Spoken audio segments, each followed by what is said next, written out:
Or about I have to There push it got it. Okay, I think I'm on. It's an honor to do this. I think I must be the guinea pig doing this the first time for the Texas Cartoonists, and I'm honored that you asked.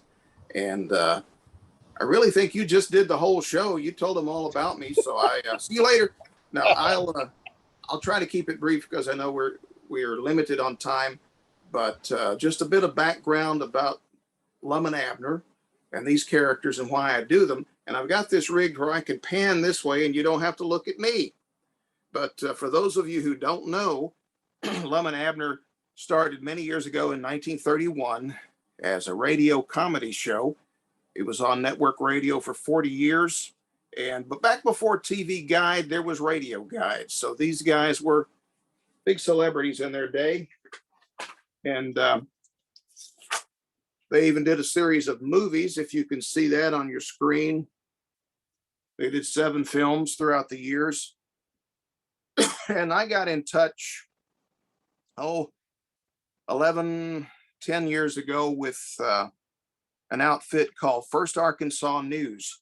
And they wanted to start a comic strip online. And they were in Arkansas, which was the home of Lum and Abner.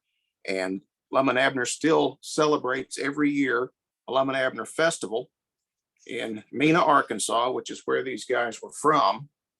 That's another of their lobby cards from one of their films. And so we came up with the idea to do a Lum and Abner comic strip and got in touch with the heirs who own the rights to Lum and Abner and got their permission. And of course, I had to come up with royalty payments from the profits that we earn. And we were picked up in some Arkansas newspapers. In fact, I've got one here that just came a few days ago. This is from the Mena Star. And they give us a nice full width there in the Mena Star. And all of these things that I'm showing you, most of them you can see on the web page that Kevin sent you a link for. You can go back and look at that when you have more time, or if you have a second device, you can follow along as I go. But I'll have all of these things, most of these things where you can see them a little bit better. But this is the old store that Lum and Abner was based on. A fellow by the name of Dick Huddleston ran a store in a little town called Waters, Arkansas. And Waters later changed its name to Pine Ridge because of this radio show.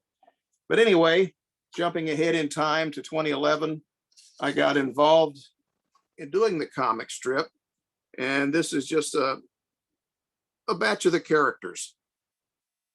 The 2 men that played most of the parts on the show, Chester Locke and Norris Goff, were very talented vocally and could do a variety of voices. And they did most of the characters on the show. Now, they would occasionally bring in females to play the women. And in their movies, they had some children involved playing characters. So I try to bring a lot of these characters into the strip as I go along. But you can, the strip is online and it does have an audio version. And I have a free email subscription, and there's a link to that on the webpage that we provided. But if you want to look for that, it's simply lumandabnercomics.com. And of course, I'm posting left and right. And one of these days, I'm going to get kicked off of the Texas Cartoonist page on Facebook for posting too much, probably. But anyway, I'm trying to get the word out there because, I have a great deal of fun with this. I'm not getting rich, but I'm having a lot of fun. And I enjoy doing this a great deal. And to get into the creative process, of course, you're looking at some of the characters here. Here's another shot of Lum with his lady love, Bashful Lum. But talking about the actual process, I do start out by writing a script. And this is something you'll see on the website. You may not be able to see it very well here, but it's written a lot like a radio script or like a play with notations for music, voices, sound effects. And a lot of people think, well, that's a little excess for a comic strip. But what we do that's a little different is we produce an audio version every week. And the reason we got into that is there are a lot of blind folks who enjoy old radio programs because it's, you know, they can hear it. They don't have to see it. They can visualize in their mind by hearing the sound. So we came up with the idea of producing this audio each time. And I have several people who help me, and you'll see some more of that on the website. But getting into the actual strip, after I have the script put together, I kind of have a strange process. And so, you know, you can laugh at it if you want to. And then I'm looking forward to seeing what the rest of you do so I can steal your ideas. But anyway, the first thing I do after the script is I set up the panels and the lettering digitally. I actually use, it's actually an old program. It's on an old PC that I have, but it still works. And I continue using it. But this is my basic layout. And then carry that in here to my studio and set it up in Photoshop. And I come up with a version that I can pencil on. And I still love traditional pencil and ink and paper and that sort of thing. And this is not going to be that easy to see because it's very light. But I will print my layout just on standard copy paper, 11 by 17 copy paper in a pastel color. I usually choose whatever color of ink on the printer that I've got the most of, so I can drop it out later in Photoshop. But I enjoy actually, you know, drawing with pencil in this step of the game. And I'll use a lot of colored pencils, and there's a picture on the site that you're provided. But just basic old-fashioned colored pencils, nothing fancy. And then when I get through with that, I go through and define some of the lines that I want to keep just with El Cheapo Sharpie, ultra fine line Sharpie.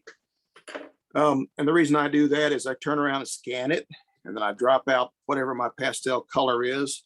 I go back to Photoshop and work it over quite a bit, and I generate something that I can print on Bristol. And I love using Bristol board. I love ink. I love the traditional process. This is just your basic Strathmore. What is this, number 300? It's not even the top grade because I can't find that very easily. But so that's the paper I use. And I end up generating this copy with, and I know, you know, nobody talks about non-repro blue anymore. That's an old orthochromatic film requirement so that you can drop light blue out when you shoot it. But of course, we're not shooting things on negatives anymore. But I do love to do traditional inking. And I never got good with brush inking. Some of my heroes and mentors like George Wildman, who did Popeye for years and years, I mean, those guys were masters with the brush. But I was talking to a cartoonist named Bud Sagendorf. If you've ever heard that name, he was also a Popeye artist. And he recommended what he used, which is the Gillette 170. And I've got a picture of this on the website. So I'm using nibs. You know, I'm dipping into the India ink. And the easiest thing for me to find that works well for me is this Speedball Super Black. And I know there's some other brands that are really good, but that's just easily available for me. So I use flexible nibs. I use some Pigma Micron markers from time to time. Whatever works. That's how I do my inking. And that's the finished inked page, which maybe you can see. I'm having a little trouble seeing what you're seeing for some reason. So I'm just going to trust that you can see enough of that, but you can see it better on that web page. Well, that sort of ends the traditional step because I take this and scan it and take it into Photoshop and start having fun coloring it. And you may be able to see there's parts of this that were not on the inked art because that part is done or added digitally. But I love playing around with color. I actually use a very traditional palette, which is depicted on the web page. but it's the old comic book, comic strip palette with the combinations of yellows, cyan, magenta in percentages of 25, 50, and 100%. So it is limited, but I like that. It fits the sort of vintage style that I do. And I love playing around with halftone effects from time to time. And I do adjust some of the colors and mix some of my own colors just to get certain colors that I like to use that I can't always find. And then some of the really saturated colors tend to look a bit muddy. So some of those I stay away from. But that's my basic process, getting it to that stage. And then, of course, I save it in different formats. One newspaper wants it black and white, so I don't even use the color layers.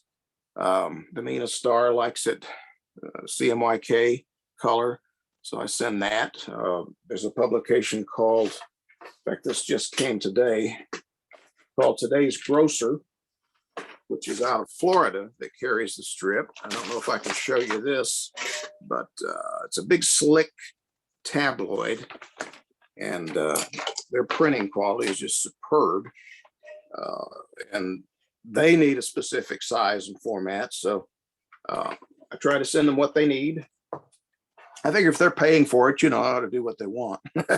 Since I'm not syndicated nationally, I wish I could be. And but the main thing to me is I'm really enjoying this process. I enjoy working with these characters because I've been listening to them for many years, because I'm a fan of old time radio, and I used to teach broadcast history as part of my broadcast journalism classes. And that brings up the get into a little bit more about the audio production. And that, as I said, is all digital.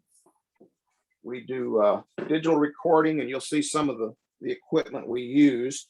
I want to put the cast picture back up here of several of the characters. Now, when this thing started with the audio production, again, it was primarily for our blind audience. I did an interview on an internet radio station called Yesterday USA, and 3 of the gentlemen that run that are blind. And I was telling them, yes, I know you guys run a lot of old time radio shows, and you've carried Lum and Abner from time to time, and the Lone Ranger and all this. And I'm doing a comic strip based on an old radio show. And they were really interested. And they said, well, we're blind. We won't be able to read it. And I thought, that's a shame. There's something, something surely can be done to help them to be able to follow the strip. So I talked to the editor at the time, was the guy with First Arkansas News, which is no longer in existence. But I said, can we carry an audio file with each Sunday comic strip? And he said, yeah, I don't see why not. Why? And I told him why. And he said, well, we'll give it a shot. So I started putting it together, and initially I was doing all the voices, or trying to. I was borrowing public domain music here and there and trying to create some of my own. And then eventually, and you'll see some of the pictures on the webpage, there's a commemorative strip we did when we were working on Lum and Abner's 90th anniversary, and also the 10th anniversary of the comic strip. But there's a strip that shows each of the voice actors and has their name below the photograph. And I won't list them all because I'll leave somebody out. But primarily the major players that are on almost every strip. I had a gentleman named Mark Ridgway, who's a very gifted composer, musician, who came forward and said, man, I love this strip. Says, can I contribute some music? So he did. And, he does it in the same style. It sounds like an old theater organ, the same style that was used on radio with Lum and Abner. And Mark came on board. And then after that, there were two fellows that I was originally associated with through the National Lum and Abner Society, which was a radio historical organization. Sam Brown is one of the gentlemen. Tim Hollis is the other. And they have started helping me to break up some of these voices, so I'm not doing all these vocal calisthenics, so to speak. And that really helps. So what they do is one of them records with a microphone into a computer and sends me his tracks. The other one actually uses an iPhone and sends his recordings to me. And then there's a gentleman named Dr. Joe Oliver, who is a retired broadcaster that I actually heard when I was a kid living in Memphis, Tennessee on WREC television and radio. I heard him again when I was in college in Nacogdoches, Texas. And then I got to know him totally through his fandom of the Lum and Abner radio show. He was a big fan of that and got in touch with me through the National Lum and Abner Society. And we found out we had all these things in common. And he is now doing the announcing on the strip. So that's our cast for all of that. All of that is sent to me, emailed or Dropboxed or whatever, and then I edit that in Adobe Audition. So the audio version has more or less a life of its own. And that's offered completely free of charge at our website. And once again, that's lumandabnercomics.com.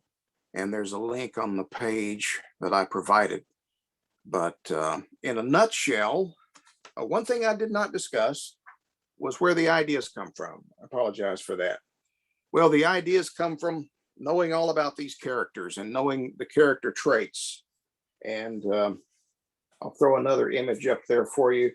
For example, Lum is always having a failed romance of one kind or another. He's always in love with whoever the latest school teacher is. And one of the, actually the wife of one of the editors I've worked for is doing the voice of Evelina Schultz is the name of the school teacher Lum's in love with. And he's just like a kid, you know, just like a kid with a crush. And so we get a lot of fun out of that, and a lot of humor out of that. And then also there's a lot of times Abner will hear an old expression. Lum calls them his old Eddard sayings. And I'll try to give you an example. Lum might say, well, Abner, it's too late to lock the barn door after the horse is stole. And Abner's response is, huh? And they go back and forth, back and forth. And Abner will say, stole? Who stole a horse, Lum? I doggies, if somebody stole a horse, I got to get Uncle Henry Lunsford, the town marshal, after him. And Lum will say, Abner, no, it's just an old Eddard saying, huh? And it goes on and on and on and on. And usually by the end of the radio show or the comic strip, Lum is pulling his hair out. So I get a lot of ideas from things like that. I've even adapted some of the original scripts for which there are no recordings.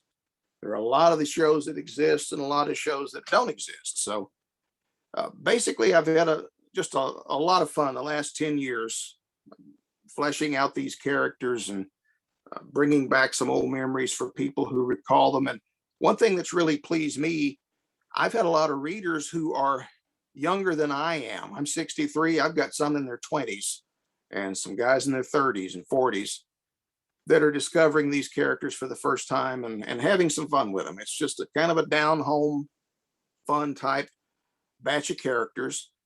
Their humor, their rural humor, basically inspired things like the Andy Griffith Show and the Beverly Hillbillies and Green Acres and those sorts of things.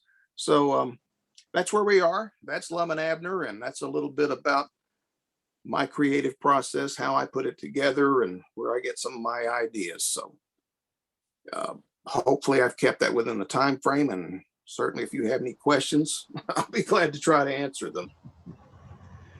That's a wonderful presentation, Donnie. Thank you. Does anybody have questions, please? I mean, I have a lot on my own, but let's open up to anybody else first. And I think you have to unmute. Is that correct? Right. They will have to. I got one. What time do we eat? Right. Donnie, I'm real curious by the audio. How do you promote the audio reading of the comics? I imagine it's the reading of the comic strip. Is it daily, Sunday? I mean, and how do you promote that to people? It's always included online. There's always a link there directly above. And if you get the free email, it comes with it, which that's actually better than what we used to have. I've gone to a different website now, and I'm still reorganizing some of that. But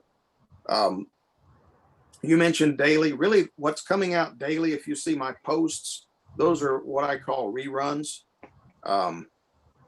So those are older strips that, because of the 10th anniversary, I thought, well, let me just go back and start representing some of these again. So I do try to promote that. Also, the fellows at Yesterday USA are running those audio segments I think it's every Friday evening. They carry one of the audio segments, and that's a great bunch of guys there. How long does it take you to produce each episode? And do you know if anybody? Yeah, the audio production. Yeah. Well, the script. Once I've got, it's a continuity. So once I've got my storyline down, I'll set it up in outline form and kind of know where I'm going. And that's the way the radio show worked. The radio show originally was a 15-minute show every day, Monday through Friday, or sometimes 3 times a week. And it was an ongoing continuity. And once I start writing it, it just sort of writes itself almost, as Mike Curtis would say about Dick Tracy. Yeah, because I know the characters and I know how they might react. It might take 20 minutes to write a script for a comic strip. It might take, sometimes if I have a dozen scripts, I'll go out and record all my lines. I've got a place, another part of the house where I do that. And then I wait for the other guys to send their lines to me. And sometimes it could take a couple of hours to edit those pieces together, depending on the music and the sound effects. So it varies from time to time, but it's a separate step unto itself, really. Cool. I wonder if I could, go ahead, Jenny. I was just going to ask how your process has changed. If you've been doing it for 10 years, I mean, were you using Photoshop from the very day one, or how's your process changed? Well, early on, basically, I just used what I had on hand. I had a free version of something called Adobe Photo Deluxe. It came with a scanner, and it would crash about every third time I used it. But I used that for probably 3 years until I had built up enough money in the bank, to buy a decent Mac. And actually behind me is the monitor. But the Mac, and then I subscribed to the Adobe Creative Cloud software. But initially I did hand lettering. Everything was very traditional. So, I used to pencil, and then I would light box, when I would ink and all that sort of thing, pencil on a separate sheet and then ink on Bristol. But I'm still kind of half and half, traditional and digital. I don't know that I'll ever switch over, but maybe one day if I live long enough. But like I say, it's kind of a wacky process. It's a little bit of an old PC here, a new PC here, a Mac here, that sort of thing. So it's whatever works with this configuration of gear that I've got and software. And I'll keep looking, like I say, I may completely go digital one day. I have a rather simple, basic kind of question. Can you hear me okay? My voice is not too good today. Yes. When you do your strip and you're doing it in the boxes, Do you have those boxes printed on the bristle and layout paper to begin with, or do you Yes. start initially by drawing them in every time yourself? I start, when I write the script, I try to visualize where I'm going. And then I set up the panels and the lettering digitally. And I'm actually using an old program for that just because it's convenient. It's an old Microsoft publisher on an old PC. It's the first thing I ever used when I started doing that. But I did letter by hand for a while, and then I created my own font, and I never was happy with it because I always had to, shove this letter over or this letter up a little bit. And I said, okay, I'm going to fix that. I sat down to fix it, and the software, apparently I had only leased it. I thought I bought it. It didn't work. And so I wasn't too happy with that. But then I found I was doing a comic book with a guy named Nick Cuddy. He used to be an editor at Charlton Comics and DC Comics, and passed away last year. He was a good friend. And he said, well, we need to find a good digital font, because we don't have much time on this. And I found one that I liked. It's Web Letterer Pro, I think is the name of it. Web Letterer Pro. I think I put that on the web page. And I think I probably paid $20 for it. And I said, well, I like this. And I started using it. I used it on the comic book with Nick, and then I used it on the comic strip. But I've also done work. Michael Ambrose, who is an editor at Argo Press in Austin, Texas, another Texan, he insists on hand lettering because everything is very retro.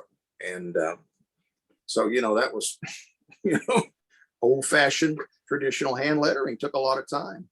Yeah. And, I was out of practice because I taught for several years, and I wasn't doing art, other than a little bit here and there. So, I was pretty rusty. But you get into digital lettering and lettering fonts, and boy, it spoils you. Thank you. Yes, thank you. Donnie, can you talk a little bit about the Dick Tracy crossover? How did that come about? That was the one in 2014. And I'm sorry, I should have brought that art in here, and I didn't bring it. I've got that. It's interesting to see. Apparently Mike Curtis was reading the Lum and Abner strip. Mike lives in Arkansas, and apparently he found it. I don't know how, but he did early on. And he contacted me one day. He said, I have a favor. I said, okay.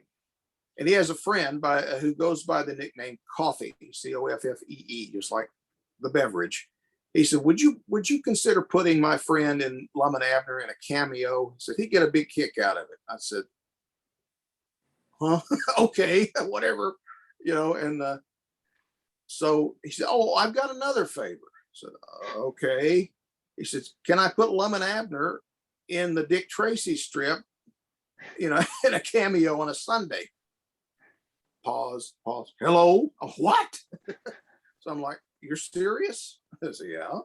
So I said, well, yeah, but I don't own the rights. I said, I'll have to get permission from the heirs. And that took some doing, because they, it's like, now what? But they said, okay, do it. And there was no money involved. It was strictly a Sunday strip in which Dick Tracy was associating with Orphan Annie. She was in that storyline. And they walk into the Jot 'em Down store and do a little routine. And that was on July 20th, 2014. I'll never forget it. But that was a fun thing that happened. And actually, I was that far. I was very close to hanging it up because the strip wasn't making much money. I thought, what's the use? And just about when I had decided to do that is when Mike called. He says, can we do this? And I knew it was going to be in the summer. I said, maybe I better keep this thing going. And then turned out that about 3 years ago, he based a character on me in the Dick Tracy strip. And, that just blew me away. And then he asked me to write, it was a 2-week minute mystery, they call it. And I said, sure. So that was a fun project.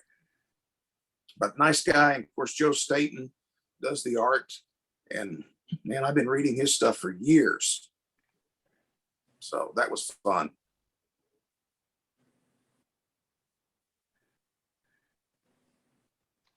Very cool.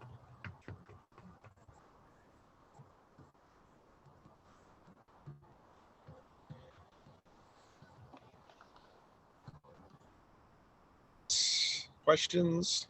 Anybody? Anybody? You don't want me to tap dance. I know that. Well, Donnie, thank you so much for, well, is there someone else? Did I miss? I was just gonna say, I was gonna say, I love to see people's studios, but I've learned not to ask because I'm in the Zoom studio, I can't pan very far with this, but now there's actually some pictures. I can't really, there's not much I can show you because I'm jammed into one little corner here, but my Mac is behind me. When I do I've got a big monitor here and then a MacBook Pro there. And I don't know if I'm gonna have to turn off a light.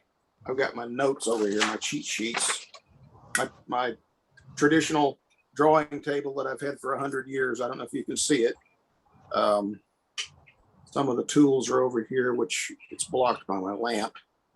But yeah, I'm not really set up for, I've got 2 pages I need to ink right here. Those just came off the printer. This is the Brother printer here that I use, which is an 11 by 17. And then just got some things scattered around, but I can't pan very far, but I'm kind of blocked in. I did put a couple of pictures, and I think I put in the bottom of them, excuse the mess, but there are a couple of photos of my workspace on that web page. It's basically it's an old bedroom full of bookshelves and a big mess, but I have a lot of fun working in here. I'll check out the pictures. I just love seeing other people's faces. Yeah. Well, I'm hoping everybody's going to do a presentation and we get to all share where we work and what we do. That's a good idea to show your studio space. I think that'd be a fun little last item to do. I'm kind of glad I can't pan around much in here because it's a mess. It's a terrible mess. most of them are, Donnie.